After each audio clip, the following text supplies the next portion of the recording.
অংশীদারির ভিত্তিতে ফ্ল্যাট নির্মাণ করতে হলে যে বড় ভূমিকা থাকে অংশীদারিত্ব চুক্তিপত্র দলিল। এই চুক্তিপত্র দলিলটাই আসলে গুরুত্বপূর্ণ আর একটা ধাপ। কারণ আমি যে পুরো জায়গাটা ক্রয় করতেছি সেটে যে একটা শেয়ারে কতটুকু জমি পড়তেছে একটা শেয়ারে সেই আনুপাতিক হারে রেজিস্ট্রি হতে হবে। আবার তার ভিতরে উল্লেখ থাকতে হবে যে এই প্রকল্প তৈরি করতে গেলে কত টাকা খরচ হচ্ছে তার একটা হিসাব থাকতে হবে। আবার কোনো কারণবশত যদি কেউ এই শেয়ারটা হস্তান্তর করে চলে যেতে চায়, তাহলে সে কিভাবে যাবে? তার একটা বিষয় উল্লেখ থাকতে হবে। তাই সবকিছু মিলায়ে চুক্তিপত্র দলিল কিভাবে হবে?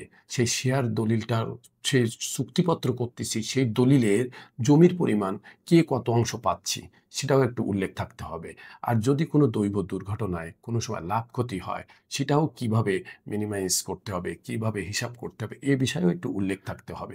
আবার যদি কেউ উক্ত প্লটটা বা উক্ত শেয়ারটা বিক্রি করে অন্য কারো কাছে হস্তান্তর করতে চায় তার কোনো আত্মীয়স্বজনের কাছে, সেটা কিভাবে করবে?